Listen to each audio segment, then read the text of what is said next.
Hey, welcome back to Project Manuals. This is Brandy. If it's your first time here, it's so nice to meet you. If you're new to your Instant Pot, you're not sure what to use it for, or maybe you're even a little bit anxious, I totally get it. I think with my first Instant Pot, I must have left it in the box for about 6 months. So I'm here to help you get comfortable using yours. And one of the easiest recipes to get started with is hard-boiled eggs. Eggs are versatile, cheap protein sources, and they're individually packaged, so they're pretty much perfect for whether we're on the go, whether we're here. And the easiest way to cook those is going to be in your Instant Pot using what is called the 5x5 method. Before cooking your eggs in the Instant Pot, you'll want to pull them from the fridge 20 to 30 minutes prior. And I have to almost laugh because the reason that you'll want to do that is just to reduce the chance of having an egg crack or even explode on you, which has happened to me more than once. It won't hurt anything, but maybe a little bit of your pride, and it may stretch out your cleaning time just a little bit. There are a few things that you need to know about your Instant Pot before we get started with our eggs. One is this little handle right here does double as your lid rack. Now do make sure that no one tries to lift it up with that lid, or you will snap this handle on the lid right off. Something else that's a little bit nice, there are some words right here across the front, and what they say are close and open so that you can match these arrows here. I don't know if you're like me or not, but even up close, these letters sort of just blend into the plastic. And an easier way to see whether you've got that open or closed is if you notice this little tooth right here, you can actually take this notch, match it into the tooth, and then slide it to lock it closed. And so this is gonna be the easiest way for you to close your Instant Pot without getting frustrated enough to toss it. Now, a pressure cooker cannot go under pressure without moisture. And so without water, you cannot cook in the Instant Pot. It won't ever go under pressure. So do make sure you've got at least a cup of water inside your Instant Pot before you ever hit that go button. I've got a cup of water. I'm going to go ahead and pour it into our empty Instant Pot right now. Your Instant Pot will come with this trivet here that comes with handles. It's got feet on it, so make sure you've got it down the right way. And those feet are just to keep whatever food you've got going on out of your water. Now, since we're doing eggs, I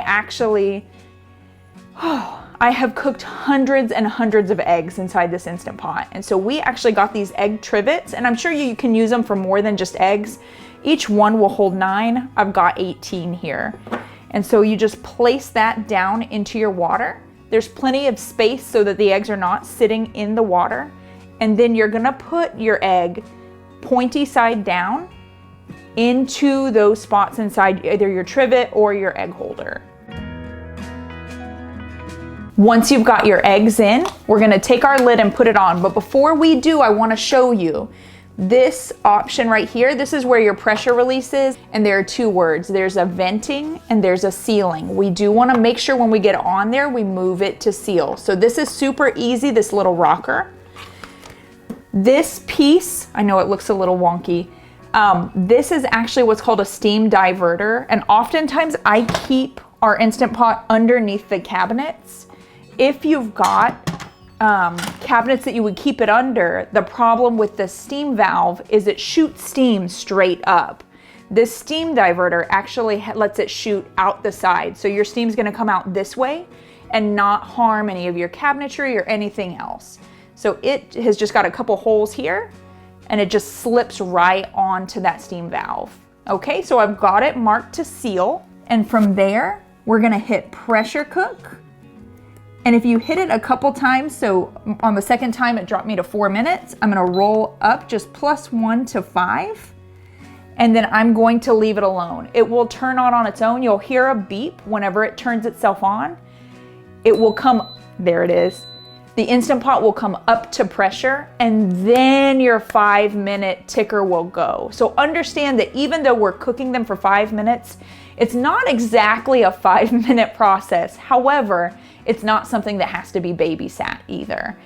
And so it's going to come up to pressure, cook for 5 minutes, and then as it cooks down, and I'll show you that, we'll see an L over here.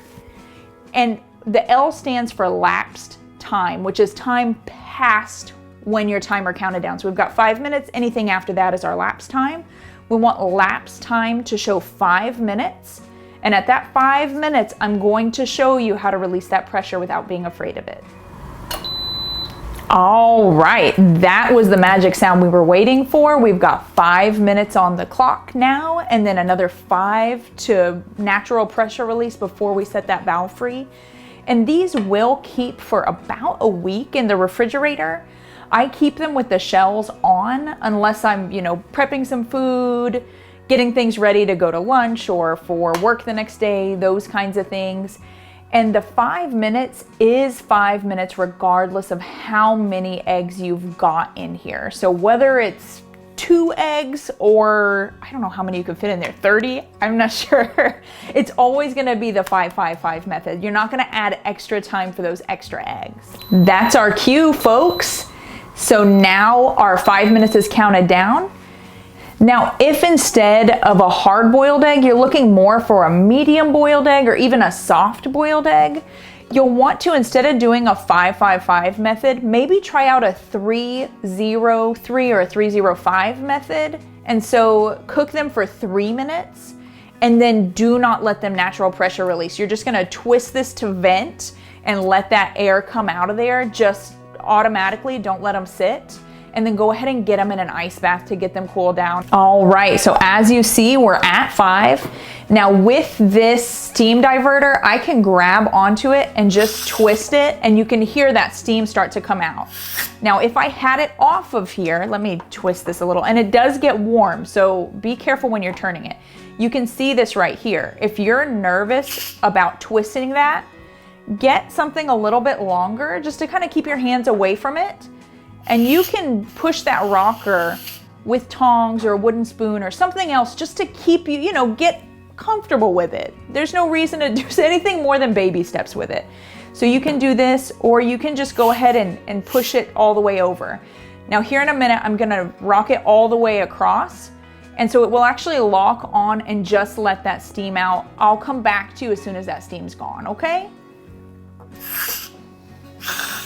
I did forget to tell you one thing. I did it just by muscle memory, but when you've got all of your steam out, make sure that you come down here and just hit this cancel button, and that's going to keep it, by default, the Instant Pot keeps warm. So even though it's not under high pressure or high heat, it will have a little bit of heat to that, and you just don't need a heating element going when you're not using it. So do make sure you hit that cancel button. From here, we're gonna go ahead and open it. We're not under pressure anymore. These are gonna be very, very hot. And so from here, you're just gonna take your hard-boiled eggs and put them into your ice bath. Just barely, but we did make it. It is 10 after 9. At 9:15, we'll come back and we will test one for quality control. And one of the really nice things about making these in the Instant Pot is how easy they are to peel. And see how easy that is? It just comes all right off, no fight at all. It took just a little bit of the egg white, it looks like right there, but no big deal. But I did want to show you what these look like. Look at how perfect this is. There's no green ring. The possibilities are endless with hard-boiled eggs. You can eat them as a high-protein snack, a quick breakfast on the go, or if you're like me and you like to sort of copycat things or meal prep a little bit, catch me in my next video where I show you how to copycat the Starbucks protein box for a fraction of the price. Now, if you like budget-saving hacks, copycat recipes, and meal prep, hit that subscribe button, ring the bell to turn on those notifications, and like this video so other people can see just how easy it is to use their Instant Pot. I'll catch you next time. You're talking about the anatomy of an egg? No. So eggs are versatile, they're cheap. This is what I get for not using grammar, for not using punctuation. So eggs are versatile, cheap protein sources. And the reason for that is